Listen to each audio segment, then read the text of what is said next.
नमस्कार, स्वागत बा आप सबके इन खबर के भोजपुरी चैनल पर। उत्तर प्रदेश में दू तरीका का मौसम देखे के मिल रहल बाटे। राज्य का एगो हिस्सा त भीषण गर्मी और लू के चपेट में बाटे, तो वहीं दूसरा हिस्सा में आंधी और बारिश होखले का आसार बा। मौसम विभाग का मानल जाओ तो पूर्वी उत्तर प्रदेश के कई जिला में 13 मई तक गरज चमक के साथ बारिश होखले का संभावना बाटे।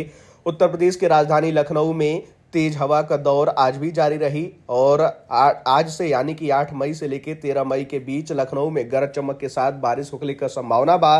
बारिश होने से लखनऊ में दिन के पारा में गिरावट देखे के मिली। वहीं आईएमडी के मुताबिक ये पूरा हफ्ता लखनऊ का अधिकतम तापमान 38 डिग्री सेल्सियस के आसपास रह सकेला और न्यूनतम तापमान 24 से 26 डिग्री सेल्सियस के बीच रहने का संभावना बाटे।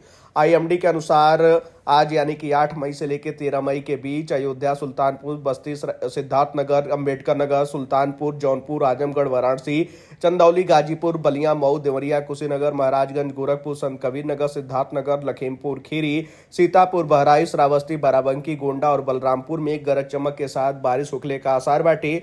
वहीं मौसम पूर्वानुमान एजेंसी स्काईमेट के अनुसार छत्तीसगढ़, बिहार और झारखंड के कुछ हिस्सा पर एगो चक्रवाती परिसंचरण का संभावना बा और इस सुविधा के बंगाल के खाड़ी से नमी मिली। वहीं एगो पूर्व पश्चिम ट्रफ रेखा उत्तरी मध्य प्रदेश और पश्चिमी उत्तर प्रदेश के कुछ हिस्सा से बिहार, झारखंड और पश्चिम बंगाल तक फैलल रही। वहीं आपके बताओ चले कि कल ही मौसम सुहावना हो गई। पूर्वांचल के क्षेत्र का अगर बात कल जाओ तो गोरखपुर, देवरिया, बलिया, बस्ती, कुशीनगर के आसपास के इलाका में कल ही बदरी छावल रहे और ठंडा हवा चले लागल। मौसम सुहावना हो गई। हालांकि कई जगह पे बूंदाबांदी भी देखे के मिलल, लेकिन झमाझम बारिश ना भइल।